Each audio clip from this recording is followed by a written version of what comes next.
जय श्री कृष्णा। राधे राधे। स्वागत है आपका हमारे चैनल पार्वती पनमोली में। आज हम सुनेंगे रवि प्रदोष की बेहद पुण्य फलदायी व्रत कथा, उसकी तिथि, सुमुहूर्त, पूजा विधि।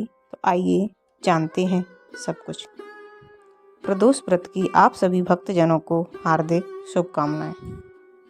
हिंदू पंचांग के अनुसार 9 फरवरी को रवि प्रदोष व्रत रखा जाएगा। धार्मिक मान्यताओं के अनुसार रवि प्रदोष के दिन भगवान शिव जी की पूजा करने और व्रत रखने से आरोग्यता का आशीर्वाद प्राप्त होता है। हिंदू धर्म में प्रदोष व्रत का दिन बेहद महत्वपूर्ण माना जाता है। यह दिन सुख, समृद्धि और खुशहाली की कामना करते हुए शिव जी की विधि विधान से पूजा के लिए समर्पित होता है। रविवार को आने वाली त्रयोदशी तिथि को रवि प्रदोष व्रत कहा जाता है। धार्मिक मान्यताओं के अनुसार रवि प्रदोष व्रत रखने से साधक को स्वास्थ्य से जुड़ी सभी समस्याओं से छुटकारा मिलता है। साथ ही यह व्रत दीर्घ आयु और आरोग्यता प्रदान करने वाला है। दृक पंचांग के अनुसार 9 फरवरी यानी रविवार के दिन रवि प्रदोष व्रत रखा जाएगा।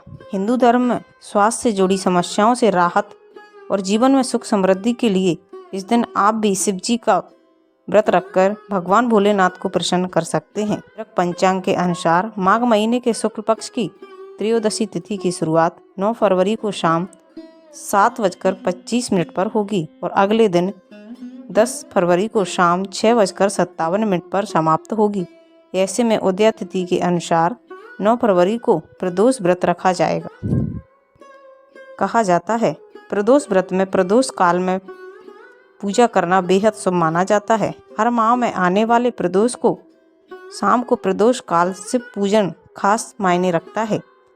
इसके बिना पूजा अधूरी मानी जाती है। 9 फरवरी की शाम को 6:18 से लेकर रात को 8:49 तक प्रदोष काल का समय रहेगा। इसमें आप पूजन कर सकते हैं।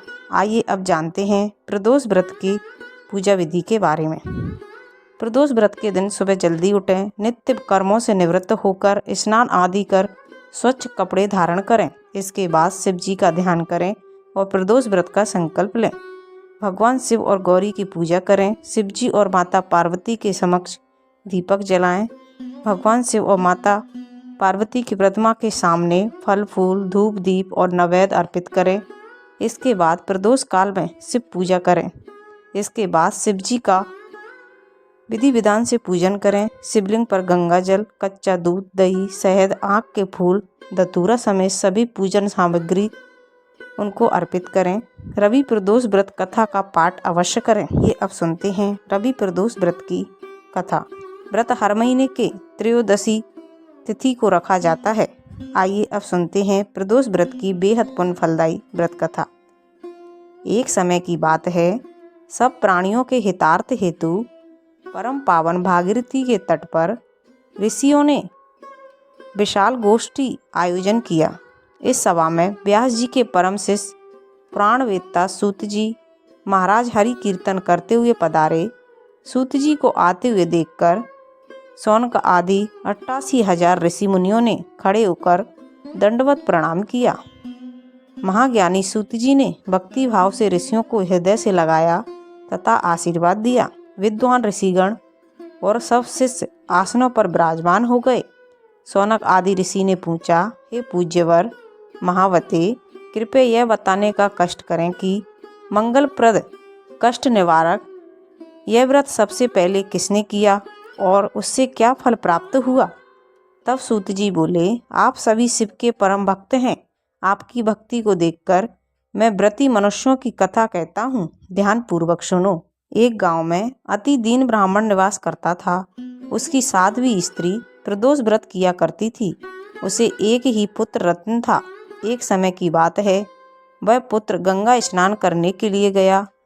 दुर्भाग्यवश मार्ग में चोरों ने उसे घेर लिया और वे कहने लगे कि हम तुम्हें नहीं मारेंगे, तुम अपने पिता के गुप्त धन के बारे में हमें बतला दो, हम तुमको छोड़ देंगे।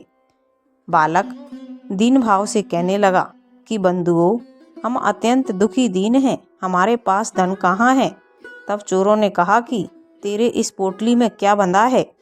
बालक ने कहा, ये लो, देख लो, मेरी माँ ने मेरे लिए रोटियां दी हैं। यह सुनकर चोरों ने अपने साथियों से कहा कि साथियों, यह बहुत ही दीन दुखी मनुष्य लगता है, इसलिए हम किसी और को लूटेंगे। इतना कहकर चोरों ने उस बालक को जाने दिया। बालक वहां से चलते हुए एक नगर के पास पहुंचा। नगर के पास एक बरगद का पेड़ था। बालक बहुत थक चुका था। उसी बरगद के वृक्ष की छाया में सो गया। उसी समय उस नगर के सिपाही चोरों को खोजते हुए उस बरगद के पेड़ के पास पहुंचे और बालक को चोर समझकर बंदी बना राजा के पास ले गए। राजा ने उसे कारावास में बंद करने का आदेश दिया। ब्राह्मणी का लड़का जब घर नहीं लौटा, शाम हो गई, तब उसे अपने पुत्र की बड़ी चिंता हुई। अगले दिन प्रदोष व्रत था। ब्राह्मणी ने प्रदोष व्रत किया और भगवान शंकर से मन ही मन अपने पुत्र की सलामती की प्रार्थना करने लगी। भगवान भोलेनाथ ने उस ब्राह्मणी की प्रार्थना स्वीकार कर ली। उसी रात भगवान भोलेनाथ ने उस राजा को स्वप्न में आदेश दिया कि वह बालक चोर नहीं है, उसे प्रातः काल छोड़ दे, अन्यथा उसका सारा राज्य वैभव नष्ट हो जाएगा। प्रातः काल राजा ने शिवजी की आज्ञा अनुसार उस बालक को कारावास से मुक्त कर दिया। बालक ने अपनी सारी कहानी राजा को सुनाई। सारा वृत्तांत सुनकर राजा ने अपने सिपाहियों को उस बालक के घर भेजा और उसके माता पिता को राज दरबार में बुलाया। उसके माता पिता बहुत डर गए थे। राजा ने उन्हें भयभीत देखकर कहा कि आप भयभीत ना हो, आपका बालक निर्दोष है। राजा ने ब्राह्मण को 5 गांव दान में दिए, जिससे वे सुखपूर्वक अपना जीवन व्यतीत कर सकें। भगवान शिव की कृपा से ब्राह्मण परिवार आनंद से रहने लगा। इसलिए जो मनुष्य रवि प्रदोष व्रत करता है वह सुखपूर्वक और निरोगी होकर अपना पूर्ण जीवन व्यतीत करता है तथा उसके जीवन में खुशहाली आती रहती है। तो ये था माघ मास के शुक्ल पक्ष त्रयोदशी प्रदोष व्रत की बेहद पुण्य फलदायी व्रत कथा। अगर आपको अच्छी लगे तो प्लीज़ चैनल को लाइक, शेयर एंड सब्सक्राइब कीजिए। साथ में बेल आइकन को ऑन कर लीजिए ताकि जब भी लेटेस्ट वीडियो अपलोड करें उसकी जानकारी सबसे पहले आपको मिल जाए। और कमेंट में ओम नमः शिवाय अवश्य लिखिए। Thank you.